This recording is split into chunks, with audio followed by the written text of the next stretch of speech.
കുവൈറ്റിലെ സ്വകാര്യ സ്കൂളുകൾ റെസിഡൻഷ്യൽ പരിസരങ്ങളിൽ നിന്നും മാറ്റാനുള്ള സർക്കാർ തീരുമാനം വ്യാപകമായ ആശങ്കയ്ക്കും അനിശ്ചിതത്വങ്ങൾക്കും നിരാശയ്ക്കും കാരണമാകുന്നു. ഉറച്ച ഉദ്യോഗസ്ഥ തീരുമാനം സമയപരിധിയും പുതുക്കിയ നിയന്ത്രണ വ്യവസ്ഥകളും മാറ്റിവെക്കൽ അസാധ്യമാക്കുന്നു. 2027-2028 അധ്യയന വർഷാവസാനത്തോടെ റെസിഡൻഷ്യൽ ഏരിയകളിൽ പ്രവർത്തിക്കുന്ന സ്വകാര്യ സ്കൂളുകൾ അടച്ചുപൂട്ടണമെന്ന് അടുത്തിടെയുള്ള മുനിസിപ്പൽ തീരുമാനം നിഷ്കർഷിക്കുന്നു. സ്ഥലം മാറുന്നതിന് മുൻപ് ജനറൽ ട്രാഫിക് ഡിപ്പാർട്ട്മെന്റ് അംഗീകാരം നൽകുകയും ഔപചാരിക ഗതാഗത ആഘാത പഠനത്തിന്റെ പിന്തുണ നേടുകയും ചെയ്യണമെന്ന് പുതിയ വ്യവസ്ഥകൾ ആവശ്യപ്പെടുന്നു.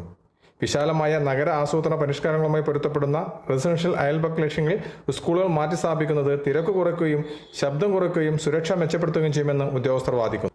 ഈ തീരുമാനം ദൂരവ്യാപകമായ പ്രത്യാഘാതങ്ങൾ ഉണ്ടാകുമെന്ന് ആശങ്കപ്പെടുന്നു. ഇത് സ്കൂളുകളെയും അവയുടെ നിലനിൽപ്പിനെയും മാത്രമല്ല വിശാലമായ സമ്പദ് വ്യവസ്ഥയെയും ബാധിക്കുന്നു. സ്കൂളുകളുടെ സാമീപ്യത്തെ അടിസ്ഥാനമാക്കിയാണ് പല പ്രവാസി കുടുംബങ്ങളും വീടുകൾ തിരഞ്ഞെടുക്കുന്നത്. റെസിഡൻഷ്യൽ ഏരിയകളിൽ നിന്ന് സ്കൂളുകൾ മാറ്റിസ്ഥാപിക്കുകയാണെങ്കിൽ അത് പ്രവാസി കുടുംബങ്ങളുടെ നിലനിൽപ്പിനെ തന്നെ ബാധിക്കുമെന്ന് വളരെയധികം ആശങ്കപ്പെടുന്നു. കുവൈത്തിൽ നിന്നും കേരള വിഷന് വേണ്ടി IV സുനേഷ്, വെങ്ങര.